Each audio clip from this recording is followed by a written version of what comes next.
You got your mama's sunshine, you got your daddy's rain. You're like a piece of heaven in a hurricane. And it's bubbling over. Hey everybody, welcome to this week's episode of Off the Mountain Podcast. I am here with Pastor Tom Touchstone, Pastor Ron Vietti. I'm here with Vincent Sierra, and myself, Josh. And we're going to talk about seasons today. I'm from the north, apparently. But we're going to talk about seasons today. There are different seasons in life, just like there are different seasons in the weather. Exactly. Patterns, right? Like we're up here in the mountain today. It's definitely winter. And, you can't rush the seasons, Josh. They have to play out. Yeah. You have to adapt to them. I mean, don't try to wear shorts and T-shirt in this kind of weather. I feel sorry for some high school kids. Sometimes I'll drive down the road, maybe it's September. It's still 103 degrees out, but they had a birthday and they got a new jacket, and doggone, they're going to try to push the season. They're wearing that jacket. That's like at the fair every year. Everybody, because our fair is in the fall, and Right. but we always have a kind of an Indian summer where it's like still pretty warm, and so you'll see all these people rolling up with jackets and sweatshirts. And, 100 degrees. You can't push the seasons. hot. And even then, we're talking about, today I want to talk about marriage seasons, and I want to talk about circumstantial seasons. But again, we can't rush those seasons. And right now, we happen to be in the holiday season.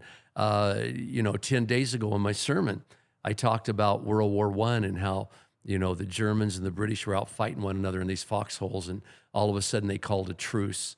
And they said, hey, we're going to have Christmas together. And it was one of the coolest things that's happened in the history concerning World War I or any world war, where the Germans and the British came out, exchanged presents, they exchanged liquor, they exchanged, pocket knives. They did their own little Christmas thing, sang Christmas carols together, played soccer. Then they went back to war. Killed each other. Yeah, and then they started killing each other again. But, I used that idea on Sunday a week ago that right now it's Christmas, holiday season. And we're in a cultural war, and we talked about that on Sunday, but it's time to lay aside our differences and just love one another. It's just like that truce in World War I. Right. So, yeah, there's seasons in life just like there are 4 seasons in a year. Yeah, and I think everyone can relate to this because especially when your life changes, you get a job, maybe a career job, or that changes. That's a big season change. You can get married, right? Which is a huge season change. Having a kid, having 2 kids, having 4 kids, like some people I know. It's the changes happen, and then each season changes with the kids, right? It's like I have little kids right now. Vince has kids that are older. Like they're in different seasons. Vince is going to high school athletic events. I am going to dance classes. And it's just different. And I wanted to talk about the 4 seasons of marriage, and I know a lot of our audience out there, they're probably not married. And at the end, I want to get into circumstantial seasons, which will apply to everyone. But I think probably a lot of the people out there are married, and the 4 seasons of marriage that I wrote down. And if you want to just start talking about that, I mean, yeah, let's do it. Well, let me say this real fast before you start. Even if you're not married, this could be really good to know before you get married. In fact, I think that those that aren't married should pay more attention than those that are. Yeah. Hey, this is premarital. Right now. Tom, that's perfect. This is premarital counseling. Yes. 101 right here. Premarital counseling does not count until post-marriage issues. Well, the first season that we talk about a lot in our marriage retreats, and we sell out our marriage conferences every year, but the newly married season. And there's a lot of conflict during this season. In fact, the internet says that most divorces take place. There's a lot of discrepancy about it, but some of them take between 1 and 2 years of marriage, and the other ones between 5 and 8 years of marriage.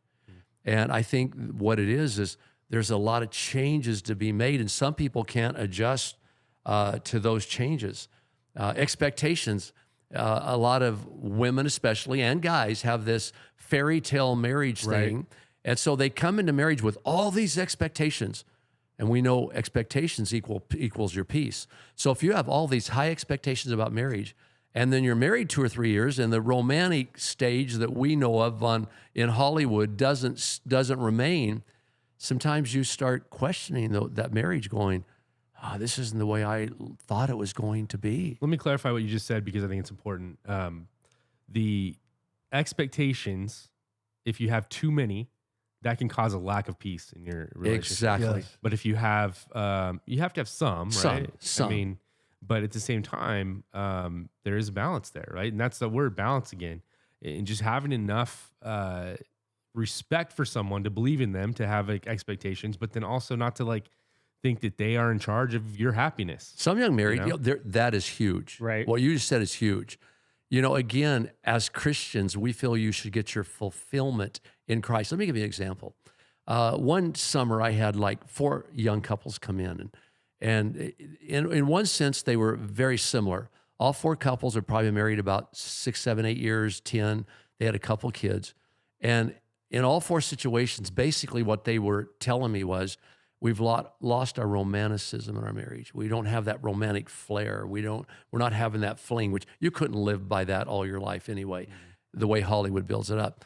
But what I told these 4 couples was this. I said, you know what?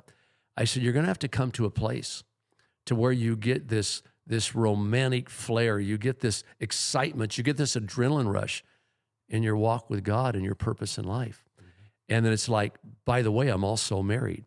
So many people put their expectations of satisfaction on their spouse, and that is not going to work. Yeah. They were not meant to satisfy you. God wouldn't take all the problems out of your marriage if he could, because marriage is like sandpaper. God uses it to mold and shape us. Right. Yeah. It's I've done some marriage counseling before, and in the marriage counseling, there's this thing where they'll draw 2 circles, and one circle overlaps the other circle, kind of like you think of the Olympic symbol, but just 2 circles. And in the middle is your own yard, is your shared yard. But then on the outside, it's your own yard. And they taught us, basically you take care of your own yard. And that means your own happiness, your own satisfaction, your own health, your own, identity. But then also you guys are also connected, and you have a shared identity, and you have a family, and there's a place where you guys are fully connected. But I think what happens is in marriage, we think that the other person's going to fix all of our problems. Josh, you said a lot right there. I have a word for any single men or women out there listening. Until you can become satisfied with your life being single, you're not ready to get married. Right.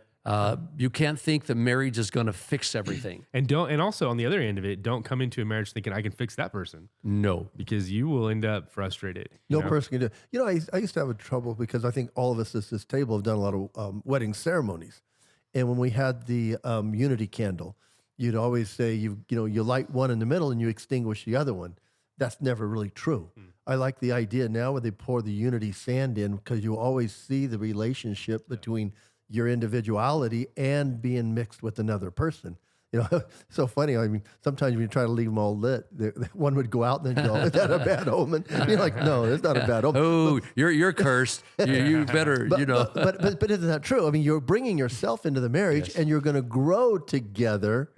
But it's a idea of a representation of one flesh. Well, all of you know this well. We're all raised in different families and different family structures and habits.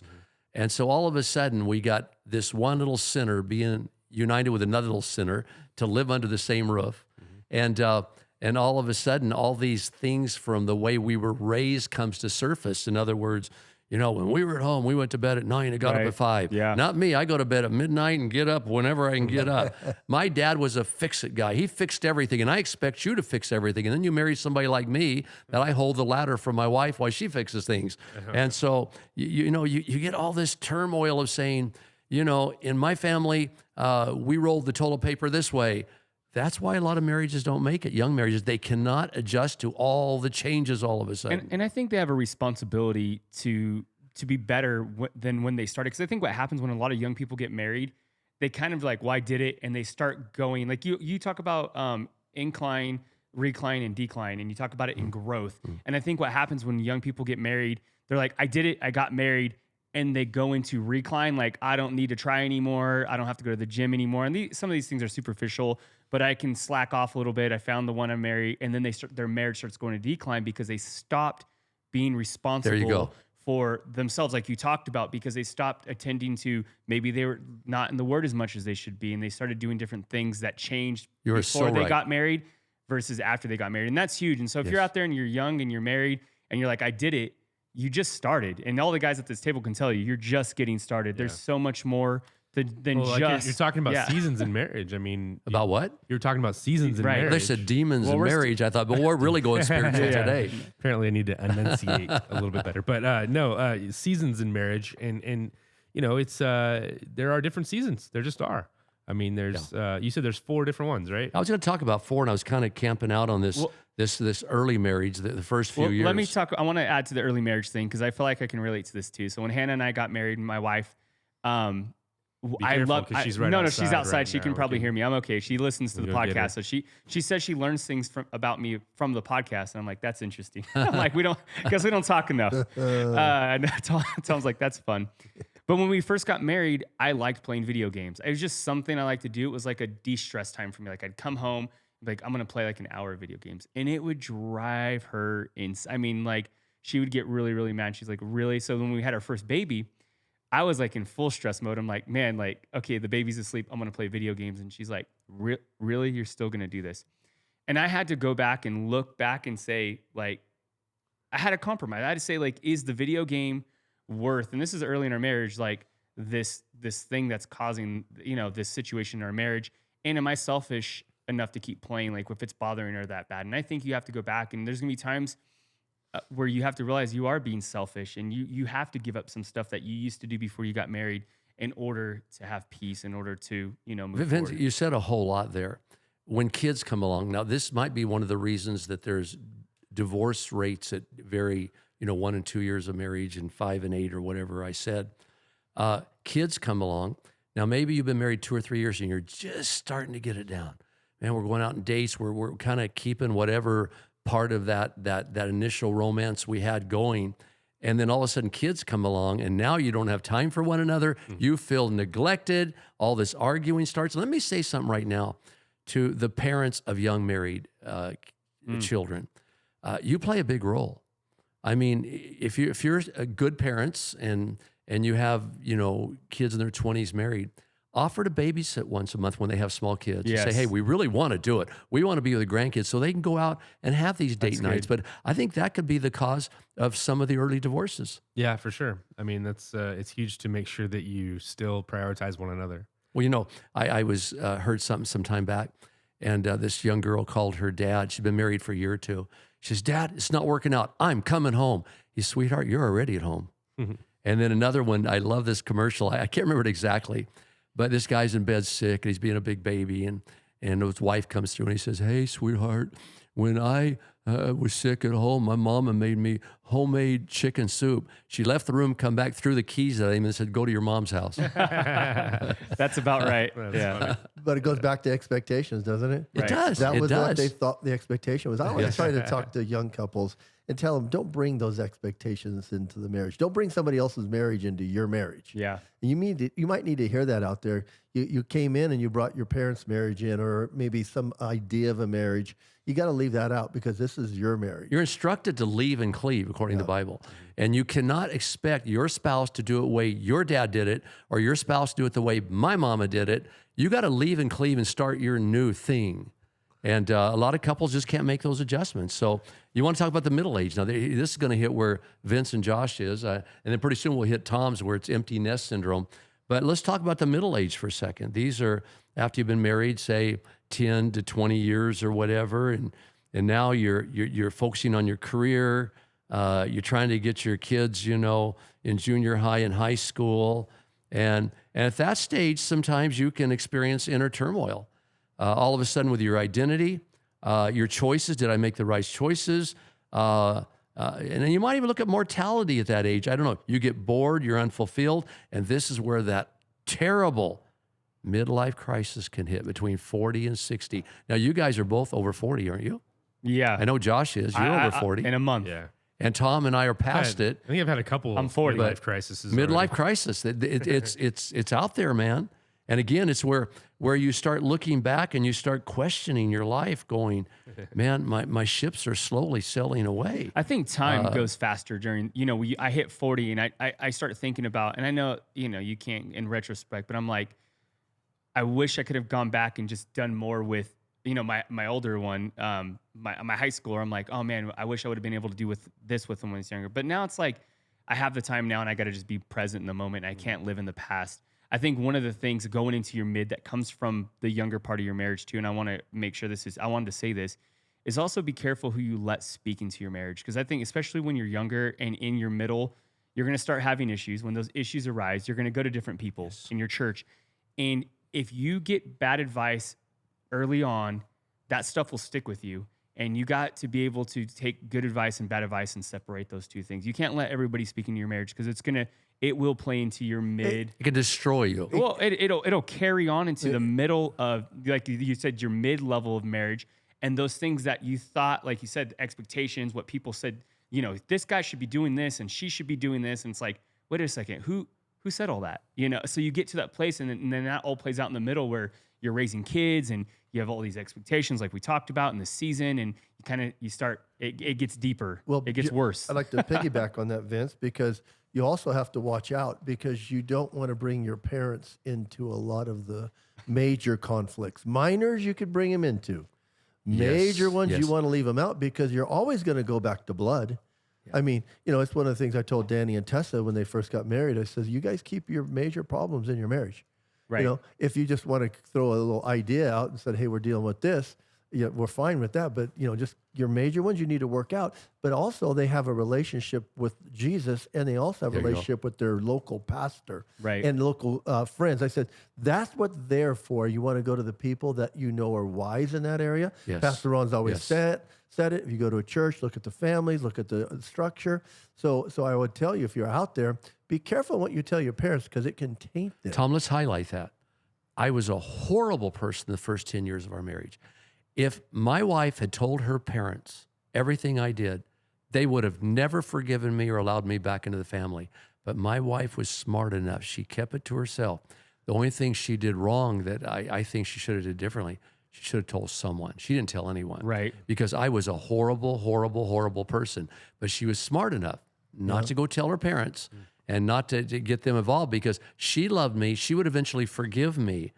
But they quite possibly never would have. Right. And so, man, that's a big word, Tom. And man, if you're out there and there's abuse in your marriage, man, you gotta take action. There again. I mean, you said it, Pastor. You may not have to get divorced, but you definitely need to seek help and get. And if you're a wife out there and there's abuse, you tell someone. Tell the right person. But tell someone. Don't just live with that. Because I'm telling you, we have to, like you said, vent to the right people. Think about it. If you're going to a marriage counselor that has a non-biblical worldview and they're telling you one thing, then you go to church on Sunday, hear a different thing, you're going to have more conflict. Right. You have to really be wise about who you go to. And you have to be able to come together when you take all that advice, because you guys might, you might be going to a marriage counselor and you might be going to church and you're getting all these different advice, but you have to be able to come back to, like you said, I like what you said, Josh, that middle. And I'll call that middle area, for just lack of better term, just, where your purpose lines up together, and if it doesn't meet that purpose and if it isn't biblically sound and it isn't spiritually sound, it isn't right for you, then you have to be able to tear some of that away, right? Because you have to be able to live, you have those two gardens, you have to be able to live in that middle garden. And if that doesn't line up, then you have to be able to bend on that. You can get too many voices in your life. And if you get too many, you're asking for mass confusion. Because everybody's got a different point of view. They have a different problem. They've had a different circumstance. And as people and individuals come together, we believe, as the Bible says, don't be unevenly yoked. Yes. That means, if you're a believer, you don't want to get yoked with a non-believer, for sure. You want to make sure there's some commonality, because prayer in a marriage is key. Let me ask you this. It's huge. And I think you need to learn that before. That's why I think Pastor Ron's always taught us, pastors, that we want to see people have at least a year of dating behind you before you can get married. Yeah. Because I love Pastor Ron's analogy, because it's like a beach ball. You can't hold all your problems under the water forever. It will pop out. I was trying to find an old rock and roll song, and I hear all these voices. They're coming at me from every direction. But, when it gets down to it, all I hear is the echo in my mind. And again, I want to just really stress that again. Young couples out there, if you're listening, get good counseling, but don't get too many counselors because you will invite mass confusion. Now there's wisdom in a multitude of counselors, but I think that's in the same vein. I think when you're hearing all these different opinions going all different kinds of directions, it's going to confuse you. There's wisdom in the multitude of counsel, right? And so you can hear the good in different voices, but when there's two people involved, especially, and you give your heart over to somebody else's words or intentions, and then somebody else the other person in the relationship gives their heart to someone else, like it doesn't ever work. Let's rephrase that. There is wisdom in a multitude of counselors, but I believe that's written in the vein of the Bible. Yeah. That's all Christian counselors, Right. all godly counselors. Now that works, but when you're getting counsels from a non-believer over here, an atheist over here, you're getting it from here, that's when you don't want all those voices in your life. And that's also, that problem persists way beyond the lines of marriage. I mean, you got people who are on YouTube who are trying to learn things, and they're watching 10 different videos from different perspectives, and you don't know anything about the person. You can see what they're doing if they're an influencer, but you don't know the backstory. Right. And I think that's important, and that's why you've got to get involved with other people. And I think we've all saw that if you have another relationship, I know you and Vince and Hannah and Ashley are close. You got to have those other people that would be in there, and you got to have those friends that will tell you the truth. Tom, isn't everything pretty much focusing in this area around our Christianity too? Because in the church, you have all these godly people who pretty much have the same foundation of beliefs. And that's where the multitude of counselors really works. And then you have a church that can pray for you. You're going to hear sermons every week, and it's so important you get into a church that's Spirit-led. How many times do we hear every single month, man, Pastor, you know what? You told us everything we needed to know Sunday. Or you know what, Pastor? God moved through you and confirmed everything we were thinking. And so when you're involved in church and you're pursuing a strong Christian life, it's going to make it a whole lot easier, man. Pastor, how many times, and you got Josh, Vince, you and I, have you gone into a service and the worship starts, and after the first song, you're like, okay, I can go home. It was my fault. I mean, let's be honest. I mean, Tiff and I've come into a church service before and sat there, and the argument's still clinging on to us, and so we're like stiff as a board. After the first song, a guy you told slip me, your arm around and said, okay. Your body language starts to changes. Doesn't it? But that's the way we should allow it too. And guys out there, there's no place for machoism in your marriage. I mean, that is something Right. that I think pride is something that will eat you on both sides of this aisle. I'm not apologizing. Yeah. Don't owe apology to anybody. I'm telling you, it's one of those things where couples can be so intimate, and then it comes to the basics. Praying with each other or apologizing to each other, it's become so foreign. It's like that's the last thing you want to do, but it should be the first. And we're it's all so guilty easy. of that. It's a We're all diffuser. guilty of that. Yeah, you start like but it's so funny. We went on a date night this last week, and I got in the car and I said something about where we stopped for gas. It was nothing. I was like, is this? Do we want to stop here for gas? And she's like, well, why don't you drive then? Because she was driving. I'm like, oh, really? I'm like, okay. And it kind of turned into a thing. I'm like, I'm sorry, babe. I apologize. And it was just, it killed it. It was just like, whatever. I'm sorry. And it's hard to do because I'm sitting there like, oh, you want to do this on date night? Really? Well, but and then I'm like, my bad. Tiff and I were going to the gym the other day, and I got in her car, and the gas was empty. And I'm like, and I've always had that beef with my daughters, and my daughter Taylor does it. She keeps her car full. And so I'm sitting there going, we need to get gas. She goes, couldn't we get it later? I go, don't think so, because the car's, we're not going to make it. So she goes, well, I can make it. I go, no, you can't. We're going to get it. She goes, oh, why don't you just say that in the beginning? And I was like, well, I am. We're going to get gas. Going back to marriage, it takes humility. Yeah. Yes. I want to challenge you guys right here. How many times do you think a week you have to apologize to your spouse? Every day. I don't know if I do every day, Every but I day. do it. I do it Every pretty day. much every 2 or 3 days. I have to go in and say, like the other day, I said, hey, babe, I was pretty jerky, wasn't I? I said, I know I was. Forgive me. And I think in a good, healthy marriage, you're going to do a certain amount of apologies. Tom's really bad. He has to do it every day. No, Yeah, I don't have to do it every day. I'm not that bad. What it is you're so busy, something's going to fly. Yeah. There's going to be something. Tom, you're probably just a little more sensitive than us. No. You probably overlook I- some of them, but it's just my personality. I'm aggressive, and I just have to say it more often. You are aggressive. I like that about you. That's why you work with me so well. This guy gets her done. Let me ask you this, because we were talking about the mid area. What was your guys' a little bit transparent? What was your guys' biggest struggle in that mid level? Like when you got off the, your baby stage of being married, and then you got to that mid level. What was the biggest thing that was like hard for you guys? You really want to know the answer? I to that? do. Yeah, I really want to know. I felt like that I shouldn't have married the person I married. Wow. And I loved her, but I just felt like we had so many differences. And all of a sudden, I was confused about everything. But let me go back. I mean, today, I would marry the exact same person. Right. But I went through a phase where I went, should we have really got married? We have all these differences and everything. And then I took a long time maturing. And all of a sudden, I go, I don't know if I want to be married. I definitely don't think I want to be a pastor. I went through a huge midlife crisis. So I think I just had a season where, and I think she felt the same way. We had such a rough marriage. I mean, if anybody can counsel you about getting through a hard time, Debbie and I had the first 15 years, probably the worst marriage of anybody I knew. And so we came to a place where I think both of us thought, we really wish we weren't married. We really wish we weren't married. Well, you guys got married at a young age, too. 18 years old. Yeah, It's her 18th birthday. Yeah, which is insane. But it is common. People do. Sometimes people will have a child, before they get married at a young age, and that will force them into kind of a marriage. And I feel for people like that, man. That's got to be tough, especially because the studies show now that your brain isn't even fully developed until you're in your early 20s. Mine didn't develop until I was 40. Like you don't even really, like you don't even really have a solid grasp on reality. Yes. And so obviously you're going to change. And then you got saved after you got married. Yes. And so that's like, that's the only thing. The only thing that preserved our marriage is because we made vows to God, and my wife said, we're not breaking those vows. And so it took a long time. I didn't even know what love was. I thought love was an emotion until one day God showed me. He said, I was in prayer, and he said, go love your wife. And I said, I can't, because I don't. And God lectured me right there and said, love it's a decision of the will.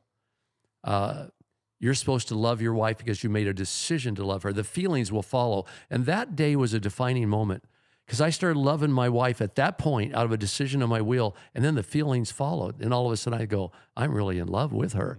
And I want to encourage some of the young people out there today. We're older, a lot older, been married over 50 years. And I love my wife at least 3 times more than I did when I was 30, 40, and 50. That's huge.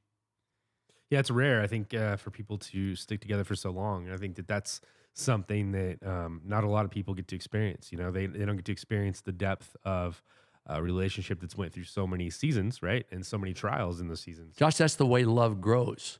Right. It grows through being in foxholes together. Again, this is going to be probably something I might regret sharing. But even the times I went through all these things, I have failed her, and got up at 6 a.m. and seen her reading her Bible saying, Ron Vietti, God still has a promise for you after what I did to you. Seeing her when I went through surgery, getting down her hands and knees and changing my catheter and cleaning it. I mean, when you go through that many foxholes together, it brings a love into a life that there's no way you can have that in your 20s. We have weathered so many foxholes together, and I've seen her stand by my side. I've seen her forgive me, and hopefully I've done the same. And that love will just grow stronger and stronger and stronger. But it's a complete different kind of love than what you have in your 20s and 30s. Yeah. It's a whole different love. It's much deeper. And so going back to this middle age thing, you guys maybe haven't went through a midlife crisis yet, and many people do not go through it. I think it's only a minority that do. But you still have to be braced that might come into your life. And again, I think a lot of it has to do with, you know what? I finally have to deal with the fact that I'm not going to be a professional football player. That ship has sailed. Or I have to acknowledge right now that quite possibly these things are never going to happen. And so I don't know if we need to address that midlife crisis at all. There might be some people out there going through it. Well, Pastor, I think this is a big deal because I was a professional athlete for 10 years. You're a bodybuilder, yes. Yeah. So, I mean, I made money at my sport, a lot of it. I was successful, appeared in all the magazines, and that's not what it's all drummed up to be. So I think it goes back to expectations. because as you become a Christian, I think you have expectations that you want to serve God.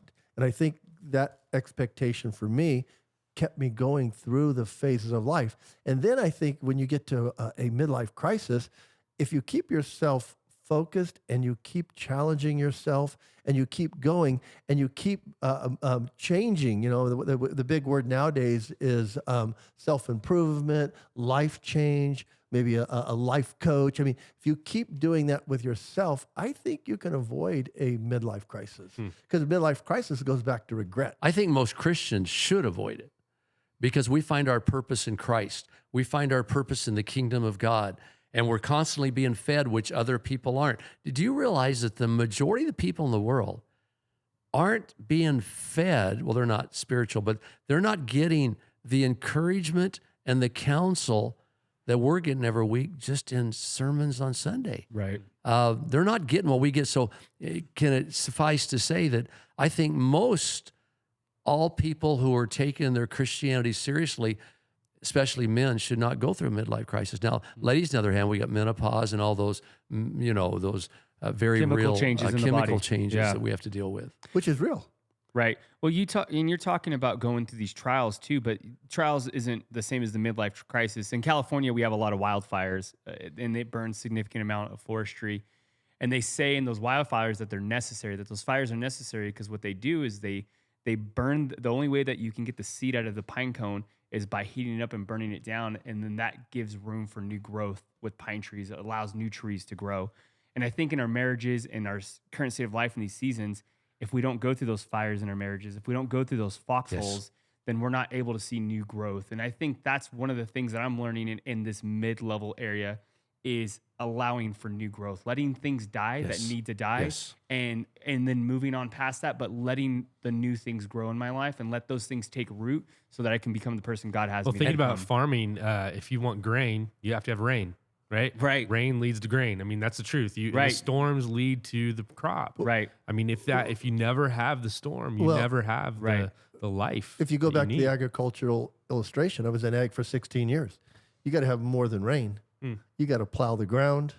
You got to add do the work. fertilizer. Yeah. You got to plant the seed. You know what fertilizer is? Yeah, It's bunch of crap. What's your Italian word? Crapola? Crapola. So that's the Greek word, grapola. Yeah. So I'm just saying. Crapola. So I love the illustration of the farmer with the fig plant when he came. He says, "Oh, throw that thing away." And the guy says, "No, let me dig a little deeper, put a little more water, a little more fertilizer, a little more care, and if it doesn't produce again in a year, then we'll." And rip it even out." add to that too. Let's add something on the end of that.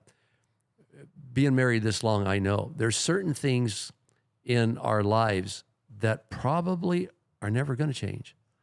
And as a maturing person, you have to acknowledge those things and go, okay, this is true about my spouse. It's been true for 20 years.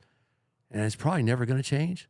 So now, God, give me the grace to accept it and let's move on. That's good. You can't let little things become Well, you can't mountains. change people's personality or the depth of who they are. Yes. You can definitely change habits, and you can hope that they will change their habits. But it goes back to the fact again that person, even though they have a huge influence on your life, they are not responsible for your own happiness or your own health. That's good. They're just not. And I said something the other day, and I said it in church 2 or 3 times, and I know it's hard for younger people who are coming into the church that aren't used to the Christian ways. The Christian ways in marriage are a little different than the world's. We really believe in structures, an authority structure and a submitted structure and all these different things, which is very, very, taught over and over again in the Bible. And so learning a new way of marriage. And for example, let me mention that. I was doing a wedding a while back, and in the vows says, I'll submit to you. And they took me aside and said, we don't want that stuff in our marriage. And I said, I understand. I'll do a little change here. But in the biblical view, and going back to the lifestyle that the Jewish people lived, and I think it continued on in the New Testament. The man's to be the leader of the household, and the woman's supposed to be his helper, helpmate, and get behind him. And that's not demeaning at all. Again, It's almost like the vows should say, I will submit to you as you submit to the Lord. There you Right. go. I mean, I because think we talk about submission in a marriage, and what's bad is some preachers out there really mess this up. and they've taught that, the guy's a leader and whatever he says goes. But there is mutual submission. I think to make this simple, the man is to willingly take on his role as the leader of the household. He needs to go out and make a living, and he needs to go out and lead them in a spiritual pursuit. He needs to do all that. And as a leader, if you get into the biblical view, he's supposed to serve his wife, serve her, be her servant. And the woman is supposed to acknowledge that God gave him a different set of hormones, make him a different type of body, a different emotional strength. God has made him different from creation than me, and he's more fit to lead our family in many ways. And so as he does that right, I acknowledge that. As far as submission goes, I submit to my wife more than she submits to me because she speaks God's truth more than I do sometimes. And so it's not a role of, I'm the leader and you step back and do what I say, but it's a thing of a man going forth and saying, I have a responsibility that my wife might not have been given, in the creation of marriage. I've got to go out and serve my family. I've got to go out and take them to the altar and pray for them every day. It's a very beautiful thing. And we don't have time to teach on it now, but I think sometimes it's misconstrued. For example, we were in a meeting yesterday with some of our leaders, and they said, Pastor, people are coming into the church that don't know the first thing about Christian values. They don't know how to read their Bible. They don't know anything about the Bible. And we've got to take these young people aside and start teaching them. And when we teach about Christian marriage according to Scripture, when you teach it in its fullness, it's a very beautiful thing. No one's going to go against it. But men need to burden that responsibility of going, I need to take my family to the altar every day and pray for them. Yeah. I need to go out and make sure my kids have what they need. And that's my responsibility to make sure that happens. It's your wife's responsibility too. But the burden falls on your shoulders even more so. And you can't. And if you're a guy out there and you expect your wife to jump in the boat with you every time, like, babe, we're gonna do this, but you haven't led her to any victories, you can't expect her just to keep going along to the same old stuff that, like you said, the crapola. So I think, and part of that, like you said, if the guy is not fully submitted to God and is constantly leading his family into this just trouble, this chaos, then yeah, you're going to have some problems there. So I think you have to go back and look at that word, submit. One of the things that you probably don't even remember saying this to me, and I remember because I was young and I was a youth pastor for you before I changed roles, and you said obedience is better than sacrifice. And what you were saying to me, and I took that word, I never forgot it, I'll never forget it. I wrote it down, and you took that word because in my mind I was doing all these things I thought I was supposed to do. I was going around working hard in all these areas, and you said, Vince, I'm glad you're doing all this stuff, but I want you to do this because there's a purpose in mind, because if you do this one thing, just trust me, it'll lead you to success. But I was too young I was like, oh, okay, whatever. But I trust me, all this stuff's better. Vince, obedience is better than sacrifice. And I think we have to go back in our marriage and sometimes just go back to that simple word, just say, let's just do this thing. Let's just be obedient instead of trying to think, well, this will fix my marriage. That'll fix my marriage. I'll do this. I'll do that. Just be obedient. Just be obedient and simplify it. And I think if at you the can root get of it, it's the idea of procrastination, right? You know what you're supposed to do. Yeah, but there it is. Instead of doing what you're supposed to do, you find all these other things that yeah. you think are better. Yeah. You just, Well, men and women are created different from creation, and now we can go off on a rabbit hole and that all over the place. Right. but what I'm saying is, if a salesman comes to the front door on Monday morning and is really pressuring your wife with a sales pitch, she's having a hard time getting away from him, do you think you're a little better to handle that than her because of the way you were made and created? I usually step in and say, hey, you know what, sweetheart, let me handle that. yeah. Your wife is a little more She's aggressive. fiery, yeah. But, Mine's a little more timid in that sense. My wife's kind, But, and she's not rude. Mine's a AAA personality. So But- she'd slam the door on. My wife is tough also. So Yeah, I think it goes back to a biblical principle in 2 Corinthians 9:6. The point is, if you sow sparingly, you're going to reap sparingly. If you sow into your marriage, you're going to reap. That's good. You're going to reap Yes. sparingly. But if whoever sows bountifully will reap bountifully. So if you're going to sow into your marriage a little, you can't expect to get a lot back. But if you sow into your marriage a lot, you're going to get a lot. You can expect to get a lot. Well, back. going back to this right here, before we leave, because we got a lot more I think we need to talk about here. But because the middle years, you're in them. Do you want to make any more comments to some of the people listening that may be in their middle years of marriage? Well, I didn't realize we were going to focus so much on marriage today, so I thought about seasons in general. And the truth is, there are different seasons in our own lives, and we have to deal with those while in a marriage. And so my problems all of a sudden become my wife's problems because we're married.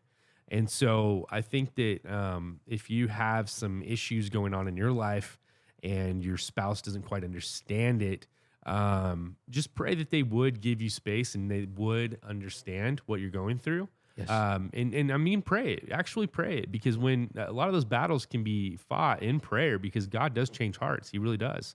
But also, if the other person's going through something, give them grace and try to understand from their perspective. And if you don't, you don't. You can't always understand the other person's issues or what they're going through. Give them the space to get better. Your mother was gracious enough during my 5 or 10 year thing of a midlife crisis or whatever it was called, where I go, I don't know if I want to be married. I don't know if I want to be in the ministry. And she was gracious enough to step back and pray for me. And she said, I know you're a good man and you'll make the right decision. And so there's a lot to be said about what you just said. So real quickly, because we do want to get off in other areas, can we just say something real quickly about the other 2 seasons? And the third season is the empty nest syndrome, which Tom can talk about. And I go back to an illustration with the empty nest syndrome that you've talked about forever, Pastor, that it goes back to the bald eagles.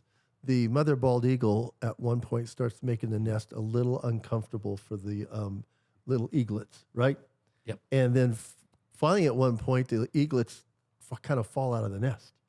And she lets them fall and tumble for a while. Then she goes down and picks them up and brings them back.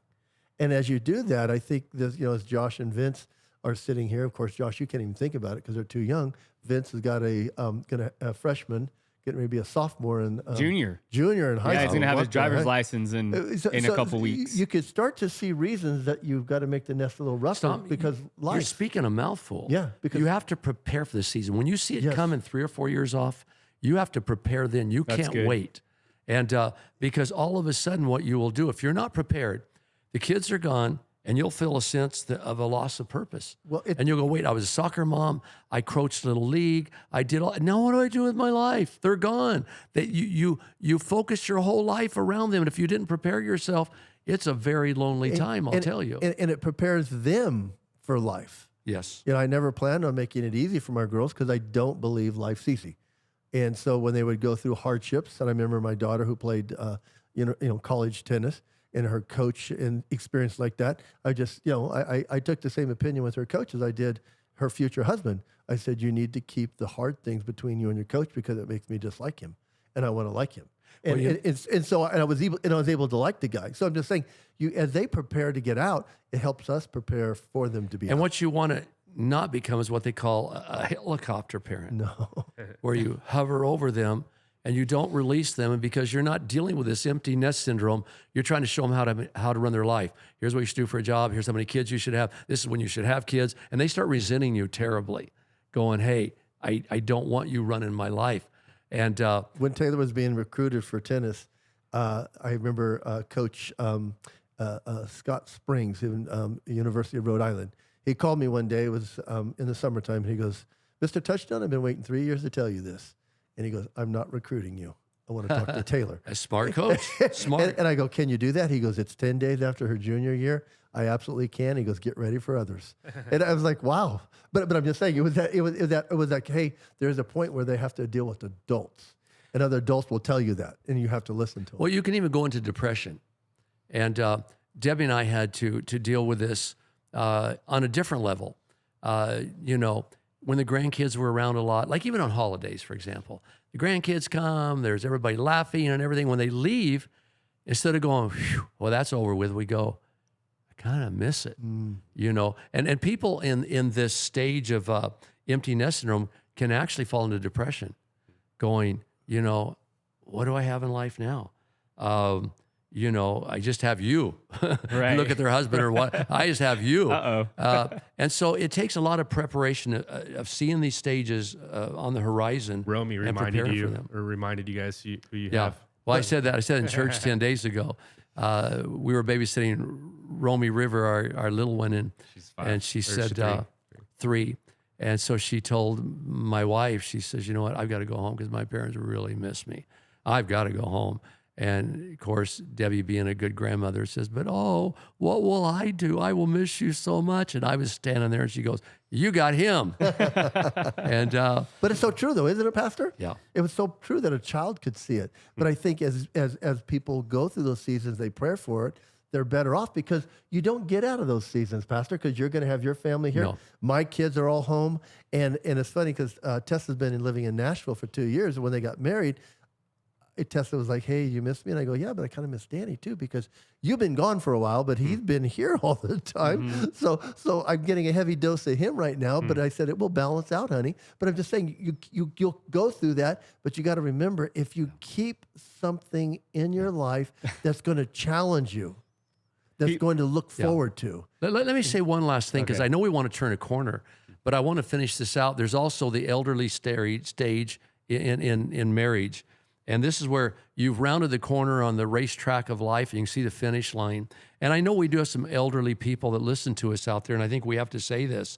Health issues start arising. You're in retirement. What do I do with my life now?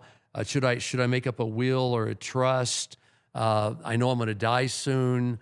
Am I afraid of death or whatever? And so, again, I want to tell those people that are listening, these are common temptations and things that we all face, because this is what the elderly phase brings along with it. You just have to stay strong in Christ. I know, as we sit here, I have something that I have to deal with that you guys don't. More than likely in 13 years, I'm dead. I'm gone. And I know that. But that doesn't depress me because I believe in heaven and everything else. And I'm determined to live those last 13 years out.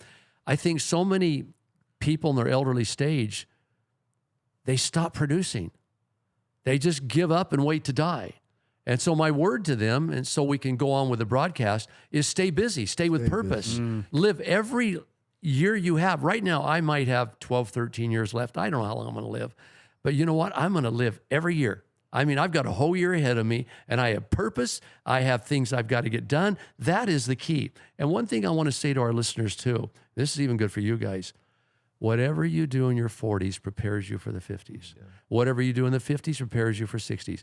I feel like I'm in pretty good shape to be an older guy, but what I did in my 50s and 60s prepared me for where I'm at today. You can't wait till you get then to prepare. So again, I know we want to switch a corner, but anything else you want to say about the 4 stages of marriage? I like what you said about that. What you're in your 40s, you're prepared for your 50s, 50s, you're prepared for your 40s. Tony Robbins said that most people highly overestimate what they can accomplish in 1 year, and they highly underestimate what they can accomplish in 10. And so the idea was, planting the seed doesn't mean that the following year you're going to see the fruit. No. You might see it in 5 years. You might see it in 6 years. You might see it in 10 years. I mean, really, a good example of that was when I was a youth pastor. I was losing hope. I was losing hope in all these kids. They were all graduating and they were leaving the church. And I'm like, this is terrible. But you know what? They all came back around. They all came back around. You know why? Because the seeds were planted. Well, Yes. Josh, I believe Yes. it's tied up in 1 Corinthians 3:6. It says, Paul said, I planted the seed, Apollos watered, but God has been making it grow. That's right. Yeah. So it's in a person, it's in a marriage, it's in a church, it's in anything. I mean, God is going to have the growth factor. So biblically, I thought seasons. It's like where do you find seasons? What is it? How does the Bible talk about seasons? It talks a lot about seasons. Specifically, Ecclesiastes 3:1 says there's an appointed time for everything, and there's a time for every event under heaven. Now, there's 2 mentions of time there. There's an appointed time and a time, right? Now, if you go over to Acts chapter 1, the people are asking Jesus, who's resurrected already, and they're in the upper room. They ask him, they say, Lord, is it at this time that you're restoring the kingdom to Israel? Which is not what he was doing, but they still thought that's what he was doing, even after he died and resurrected. They thought he was going to free Israel from the Roman rule, but that's not why he was there. And so what he says to them is really interesting. In verse 7, it says, it's not for you to know the times or the seasons, which the Father has fixed by his own authority. And so in Acts and Ecclesiastes, you both have 2 different words for time. And to simplify it and make it easy to understand, basically what it means is there are seasons that are fixed. We know they're coming, right? When it's fall, I know it's going to be winter. When it's winter, I know it's going to be spring. You know they're coming. It's an appointed time. It's something that's set, that's going to happen over and over and over. But then there's another type of thing that is an unexpected opportunity that arises in each season. And so it's important for us to be prepared for the ones that we know about. Yes. But also not to worry too much, because in Acts, one more thing that I forgot to mention was that after he tells them not to worry about the times and seasons, he says, "But you shall receive power when the Holy Spirit has come upon you, and you'll be my witnesses both in Jerusalem, Judea, and all of Samaria." So what's interesting about that is he's basically saying there are opportunities that are ahead for you to do something good. There are trials ahead that are going to be difficult. There are season changes ahead, and you know those are coming, right? You know that the economy goes up and down, right? You know that health can be affected. Even if you do all the right things, you can still get sick, right? You know all these things can happen, but don't worry about them. Instead, One day at a time. transfer your worry Yes. into reliance on the Holy Spirit, because God knows exactly what's going to happen in the future. And if God knows and you know God, There you go. Well, what you're saying is we know winter's coming, but we don't know the hurricane's coming. Right. We don't know the tornadoes coming. We know the winter's coming. There are temporary seasons. I hope they're temporary. But like you said, all of a sudden you lose your job. You weren't expecting that. Right. All of a sudden your spouse serves you with divorce papers. You weren't expecting that. Yeah. Now that's a season. right. And you've got to learn it's- to get through that season. And it's easy when you're faced with stuff like that to just completely lose hope and say, plan A didn't work, Yes. right? It didn't work. Right. So is there a plan B? And I think there always is. And I think it's okay. I think if you are forced into it, or even if it's your own fault, there's nothing you can do about the past, right? I was thinking about that too, right? With seasons. One of the things that we use two tools to basically fight when a season kind of pops up on us. We have two ways to kind of do this. We rely on the past. We rely on our experiences of the past, right? And how can you recall the past? There's two ways. One, your memory, and two, recordings of the past, right? Both are incomplete. They really are. Your memory, they say that your memory is really faulty. Like they've done studies. The idea is that we can't rely on our memory, and we don't record everything. Right. You know, have you ever looked in your phone? A good way of recording things is you write down notes, or Right. a better way of recording things is you have pictures, right, or videos, Right. and you go back and you forget, and you look at these pictures and you look at these videos. Oh yeah, I remember that.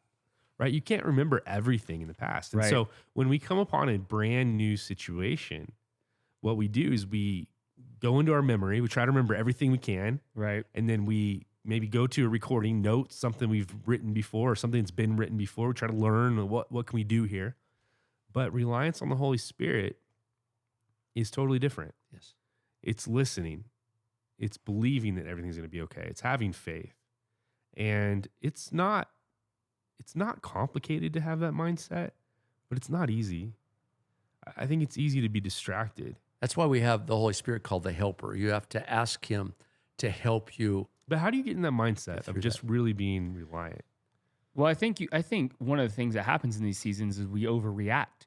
Like, because we base our whole life on the situation that we're in, right? How what's happening now, or one of the things I would tell the youth kids a lot is how I'm feeling now, what's happening now, it determines what I believe for now. Meaning, whatever season I'm going through, whatever bad thing I'm going through also determines my faith and what I'm believing. And I think a lot of people get caught up in that. If they have bad, you see people, and especially in our day, a lot of people are ending their lives. They're committing suicide because they can't get through that current season because Right. they think everything that's happening They in can't that moment, see they can't see past the storm. They don't can't- see it as a chapter in a book. They don't. They see it as the thing that's going to completely script their whole life. Well, they and wanna- it's just a moment. They Have you want to guys- make that permanent decision right. in a temporary situation. They want to guys- write the you whole know, book right right there, there, when that's just the cliff note of the things to come. Has anybody seen the show Ted Lasso? Anybody here? Yeah. Okay, Vince has seen Okay, it. I see it. So it's a show about So- this American football coach who's kind of a obscure football coach, and they hire him in England to coach their soccer team. He's never coached soccer before, and he's kind of a goof. And they hire him to mess up because the lady They wants, wanted him to mess up on yeah, purpose. the lady inherits the soccer. Anyway, it's a whole thing. She wants to mess it up because her husband loved the soccer team so much, and she just In wants, spite of him. Yeah, in spite of him. So, Well- but he ends up doing a good job. And so, but one of the things that the people say to him is because the teams always struggled. They say it's the hope that kills you. It's the hope that kills you. And he keeps hearing it. And eventually he pops up and he has a speech and he says, I've been hearing this saying over and over, it's the hope that kills you. He said, I don't believe in that. He's like, I believe hope is all you have sometimes. Hope is what you have to hold on to. Hope is what it has to do with faith and belief. And I'm sitting there going, man, he's preaching right now. Amen. You know, it was really cool. And I was thinking to myself, like, so many people have that mindset is like the hope that kills you. That's why they're so negative. That's why they're so bummed out when a tough season comes, when the storm comes. Right. You think of Peter and the disciples and the apostles on the boat. So good. And the storm comes, they're like, we're all gonna die. Yeah. We're all gonna die. You know? They panic. And Jesus is sleeping. He's sleeping. I mean, Right. what more hope can be shown by someone than by somebody who is asleep when the storm comes? It's like, no worries. I'm just gonna And again, circling back around, I think that most of the things that come into our life, we can compare to seasonal. I think in the majority of them, it's just a season. The loss of a job can just be a season. A divorce situation, as far as the circumstances involved, can just be a season. There's also, though, things like losing a child.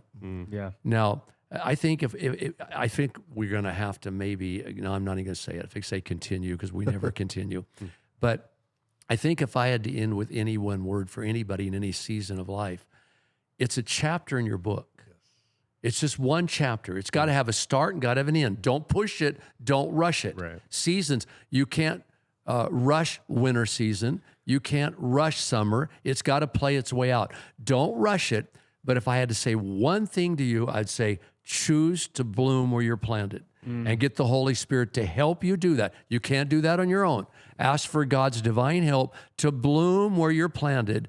And again, hopefully, in reference to the season you're in, you can at one point end the chapter. You know, You might not end the repercussions of that season, but you can end the chapter and say, hey, I'm choosing now to start a new chapter in my it's life. interesting because theoretically you can actually fly on a plane and go from one season to another, right? Theoretically.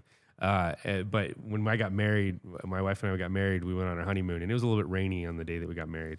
The next day we were like, oh, we're going to be in Hawaii. It's going to be amazing. We got there, storms, tons of storms in Hawaii. We flew to the place, you know, where we thought it was always summer, and it wasn't. And that right there is an example. It's a silly example, but it's an example of you can't outrun a season. You can't leave. You can't flee a season. You can't ignore a season. You have to embrace it, and you have to Yes. find what God is doing in it. And right now, honestly, I'm preaching to myself probably more than anyone. Well, you because know, it's hard to see. Seasons are not in our control, but our actions and our attitude is. Yes, the way we respond to them. I mean, sometimes that's all Yes. we have. Sometimes that's all you have to hold on to. Well, and Tom, even knowing what you can and can't control is huge. Yeah. Because how many people stress about things they cannot control? Yep. And that's needless. And we don't stress. want to be non-sympathetic. I mean, certain seasons can really hurt. They can. They can really be painful. They can really be, really even torturous. But again, I'm saying to everybody out there, choose to bloom where you're planted and ask God for the strength to do that. And at some point in time, choose to end your chapter and start a new That's chapter. good. And I think we can end with that. Yeah, absolutely. Well, you guys have a good week this week. It's holiday season, full swing. Take time to stop and relax and listen, okay, during this season, because it's just going to go by so fast. And be present with your family. Be present Yes. with your friends. Call somebody that might be lonely. Reach out to them. We're not doing this for fun. We're doing this. It is fun, Yes. but we're also doing this to encourage you guys to continue to pick up your cross and pick up your responsibility and do what you're supposed to do. And what you're supposed to do ends up becoming the thing that leads to the blessings many times. And so, ask the Holy Spirit for help. Ask God yeah, for help. Absolutely. So we love you guys. Yes. And we're praying for you guys. And we will see you guys next week. Have a great holiday. Bye. And it's bubbling over like sweet champagne. You got your mama's sunshine, you got your daddy's rain. You got your mama's sunshine, you got your daddy's rain.